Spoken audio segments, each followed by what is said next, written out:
আসসালামু আলাইকুম। মনি টেস্টি কিচেনে আপনাদের সবাইকে স্বাগতম।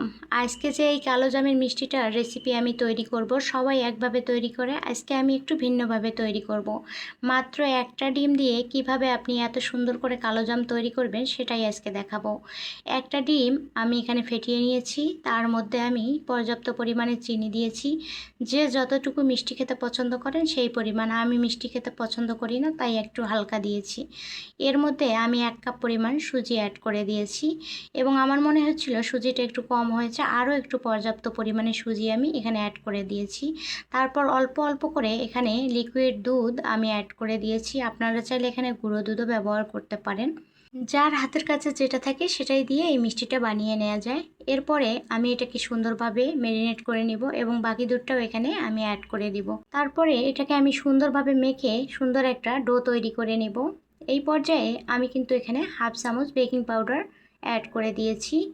হাফ চামচের বেশি দেওয়া যাবে না, তাহলে কিন্তু মিষ্টিটা খারাপ হয়ে যাবে। এই পর্যায়ে হাফ চামচ বেকিং পাউডার দেওয়ার পর আবারও এটাকে আমি নেড়ে চেড়ে সুন্দরভাবে নিচ্ছি এবং এই পর্যায়ে 10 থেকে 15 মিনিটের জন্য এটাকে আমি ঢেকে রাখবো।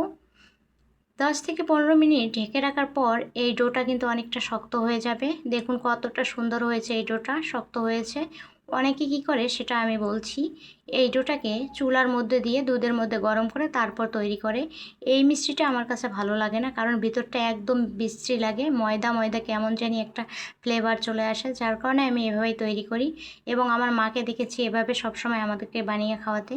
তারপর একটা প্লেটে আমি দেখুন একটু সামান্য তেল ব্রাশ করে হাতে, তারপরে এগুলো মিষ্টি সাইজ দিয়ে নিয়েছি। আপনারা যেভাবে দিতে পারেন সেভাবে দিবেন। আমার কাছে এই মিষ্টির সাইজটা ভালো লেগেছে তাই আমি এটাই দিয়েছি। আপনারা গোল গোল করতে পারেন, তারপরে অনেক সময় অন্য সাইজও করে নিতে পারেন, এটা আপনাদের পার্সোনাল হিসাব।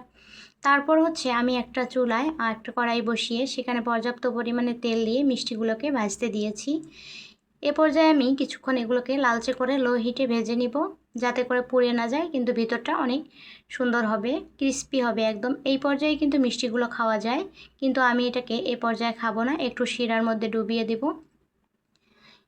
অন্য একটি প্যানে আমি আবারও এদিকে শিরা করতে দিয়েছি এবং দুটো সাদা এলাচ এখানে আমি দিয়ে দিয়েছি। দেওয়ার পর এটাকে নেড়েচেড়ে সুন্দরভাবে একটা হালকা করে শিরা তৈরি করে নেব এবং এই শিরার মাঝেই আমি মিষ্টিগুলোকে ছেড়ে দিব।